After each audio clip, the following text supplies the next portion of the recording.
महाराष्ट्रात श्री चक्रधर, संत नामदेव, संत ज्ञानेश्वर, संत चोखामेळा या संतांपासून सुरू झालेली संत परंपरा समाजाच्या विविध स्तरांमधून आलेल्या संतांनी पुढे चालवली. या संत मंडळींमध्ये संत गोरोबा, संत सावता, संत नरहरी, संत एकनाथ, संत शेख महम्मद, संत तुकाराम, संत निळोबा इत्यादी संतांचा अंतर्भाव होतो. त्याचप्रमाणे संत जनाबाई, संत सोयराबाई, संत निर्मलाबाई, संत मुक्ताबाई, संत कान्होपात्रा आणि संत बहिणाबाई शिवूरकर यांचाही अंतर्भाव होतो. त्यांनी लोकांना दया, अहिंसा, परोपकार, सेवा, समता, बंधुभाव इत्यादी गुणांची शिकवण दिली. कोणी लहान नाही, कोणी मोठा नाही, सगळे सारखे अशी समतेची भावना संतांनी लोकांच्या मनात निर्माण केली.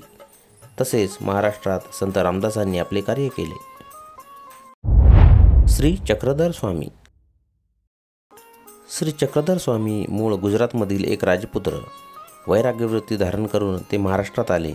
येथे भ्रमण करत असता त्यांनी समतेचा उपदेश केला.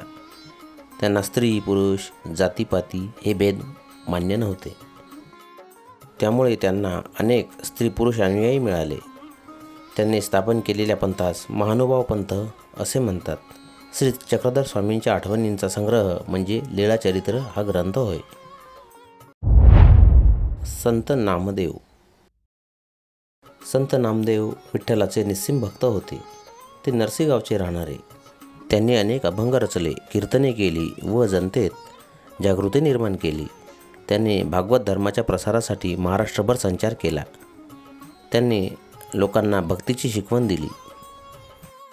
धर्मरक्षणाचा व भक्तिमार्गाचा खंबीर निर्धार लोकांच्या मनात निर्माण केला. संत नामदेवांनी पुढे भारतभर प्रवास करून मानव धर्माचा संदेश पोहोचवला. ते पंजाबात गेले. तेथील लोकांनाही त्यांनी समतेचा संदेश दिला. हिंदी भाषेत पदे लिहिली.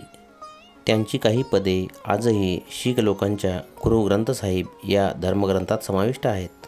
महाराष्ट्रात तर त्यांचे अभंग घराघरातून मोठ्या भक्तीने गायले जातात.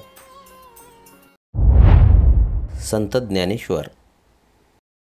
संत ज्ञानेश्वर आपेगावचे राहणारे. निवृत्तीनाथ व सोपानदेव हे त्यांचे बंधू. मुक्ताबाई ही त्यांची बहीण.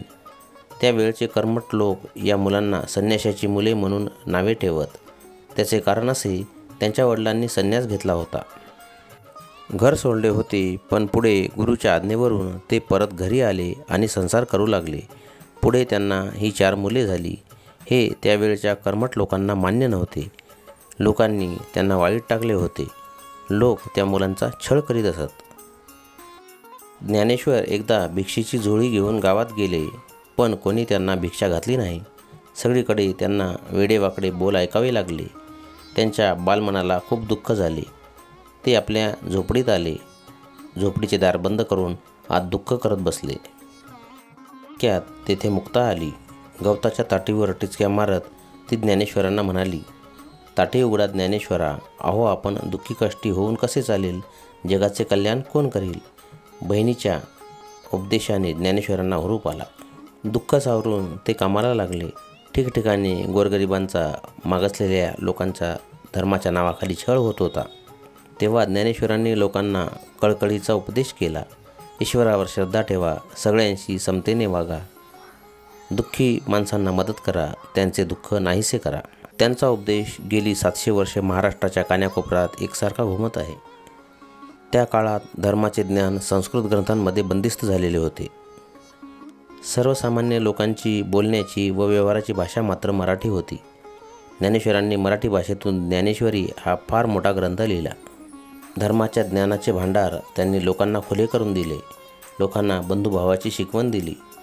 ज्ञानेश्वरांनी तरुण वयात पुण्याजवळ आळंदी येथे समाधी घेतली. आजही लाखो लोक मोठ्या भक्तिभावाने दरसाल आषाढी कार्तिकीला आळंदी पंढरीला जातात. संत एकनाथ. संत नामदेव व संत ज्ञानेश्वर यांच्या कार्याची परंपरा संत एकनाथांनी पुढे चालवली. ते पैठणचे राहणारे.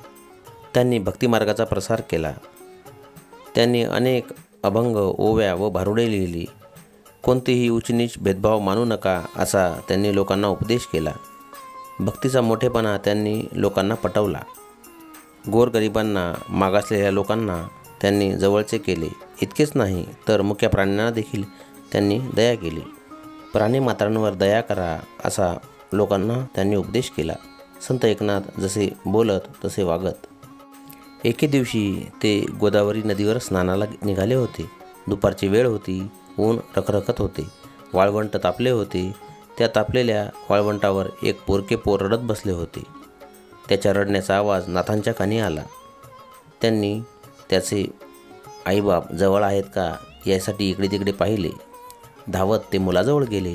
त्यांनी ते पोर उचलून कडेवर घेतले. त्याचे डोळे पुसले. त्याला त्याच्या घरी पोचते केले. अशा रीतीने स्वतःच्या आचरणातून एकनाथांनी समतेची व ममतेची भावना लोकांच्या मनावर बिंबवली. संत तुकाराम. शिवाजी महाराजांच्या काळात तुकाराम व रामदास हे संत होऊन गेले. संत तुकाराम हे पुण्याजवळील देहू गावचे राहणारे. त्यांच्या घरी शेतीभाती होती. त्यांचे किराणा मालाचे दुकानही होते. त्यांचे वाडवडील आडल्या नडलेल्यांना कर्ज देत. पण तुकारामांनी आपल्या वाटणीची कर्ज खाते इंद्रायणी नदीमध्ये बुडवली आणि अनेकांना कर्जमुक्त केले. जवळच्या डोंगरावर जाऊन ते विठ्ठलाचे भजन करत, आषाढी कार्तिकीला पंढरीला जात, कीर्तन करत, अभंग रचत आणि ते अभंग लोकांना म्हणून दाखवत. हजारो लोक त्यांच्या कीर्तनाला येत. संत तुकाराम लोकांना दया, क्षमा, शांती यांची शिकवण देत, समतेचा उपदेश करत. जे का रंजले गांजले त्यासी म्हणे जो आपुले, तोची साधू ओळखावा देव तेथेची जाणावा. हा संदेश त्यांनी लोकांच्या मनावर बिंबवला. लोकांच्या मनात विचार जागे केले. लोक संत तुकारामांचा जय जयकार करू लागले. आजही महाराष्ट्रभर आपल्या ग्यानबा तुकाराम हा जयघोष ऐकू येतो. ज्ञानेश्वरांनाच ग्यानबा असे म्हणतात.